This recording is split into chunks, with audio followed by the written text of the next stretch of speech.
សួស្តីឥឡូវនេះខ្ញុំនៅដុលហ្គ្រីលើភ្នំមួយ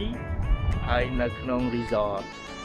អានន្ទយាកងតារាថ្ងៃនេះមេឃល្អមែនទែនដោយសារតែយើងឃើញស្រាប់ហើយឃើញពពកស្អាតទេខ្ញុំពេញចិត្តអាកាសធាតុនេះមិនក្តៅ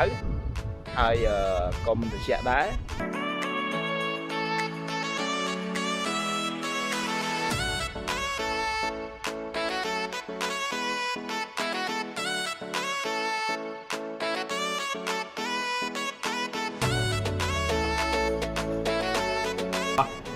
ទីហ្នឹងឆ្ងាញ់អត់ឆ្ងាញ់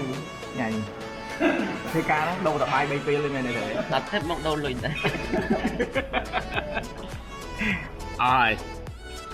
មានអីទៀតទេស៊ុបឆ្ងាញ់ហើយមើលទៅតែដូរលីតទៀតណាចា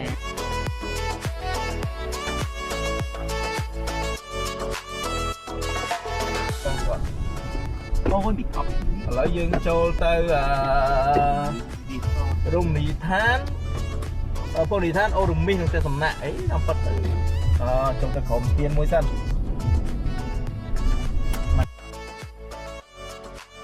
អត់តែកន្លែងទឹកជ្រោះគេកន្លែងគេញ៉ាំបាយជួជួដល់នេះឥឡូវខ្ញុំដល់ពលនីយដ្ឋានអូរមីសនៅខេត្តមណ្ឌលគិរីអ្នកនរគ្នាមើលអានេះមានស្ពានមានកញ្ចក់មានទឹកជ្រោះហូរបាទជារមណីយដ្ឋានបែបធម្មជាតិបាទអញ្ចឹងខ្ញុំទស្សនាដល់អ្នកពាក់ព័ន្ធជាមួយវីដេអូរបស់ខ្ញុំ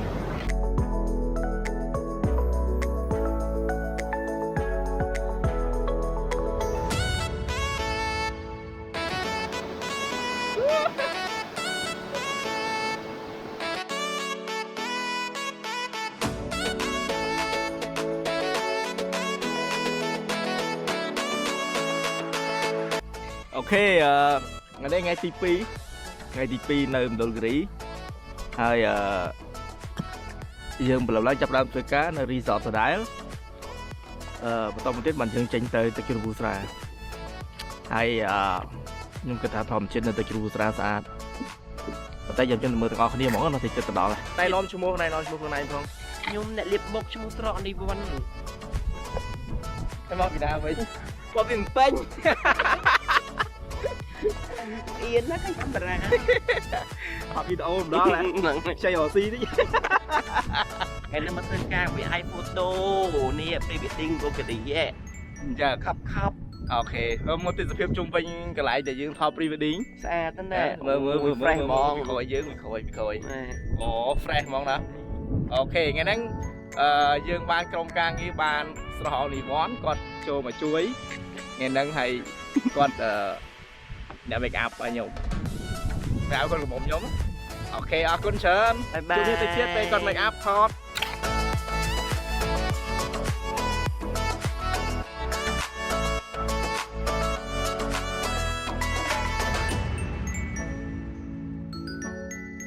កាលណាមកមណ្ឌលគិរីបានកងឡាខ្លួនខ្ញុំស្អាតពីរហើយតិចទៀតយើងទៅជួបស៊ីនផ្សេងទៀតព្រោះថ្ងៃនេះថតក្នុង resort ហើយតិចទៀតយើងទៅជ្រោះប៊ូស្រារក frame ថ្មី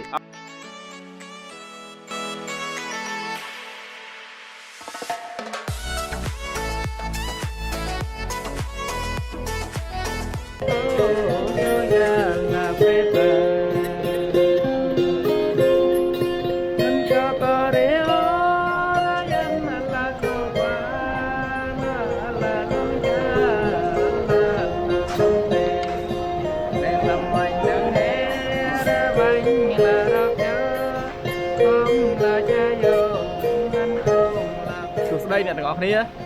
ឡូវខ្ញុំបានមកដល់ទឹកជ្រោះវូស្រាឥឡូវចូលទឹកជ្រោះវូស្រាហើយឃើញថានៅជុំវិញហ្នឹងគេលក់អីវ៉ាន់ច្រើនបាទមានរបស់ញ៉ាំមានអីផ្សេងអញ្ចឹងទៅហើយបរិយាកាសនេះល្អទិដ្ឋភាពក៏ស្អាតហើយខ្ញុំមកថត pre-wedding នៅនេះហើយខ្ញុំសង្ឃឹមថាខ្ញុំនឹងទទួលបានរូបភាពស្អាតអានេះក៏មិនជឿទឹកជ្រោះប៊ូស្រានេះនៅក្នុងចិត្តការហថារៀមរាដើមមុំរយំនឹងមុំក្រែបកា đây là ngọc đi ở lại nhôm mà nó sẽ chung ra hết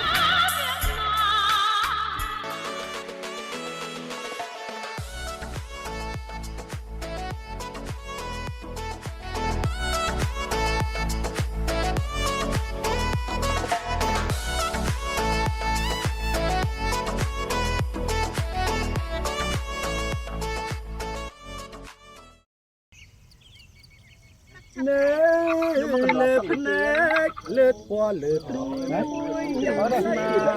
សេចក្តីស្ដាយថាបើស្ដាប់ការណាសូមចិន្តាចេះប្រឌី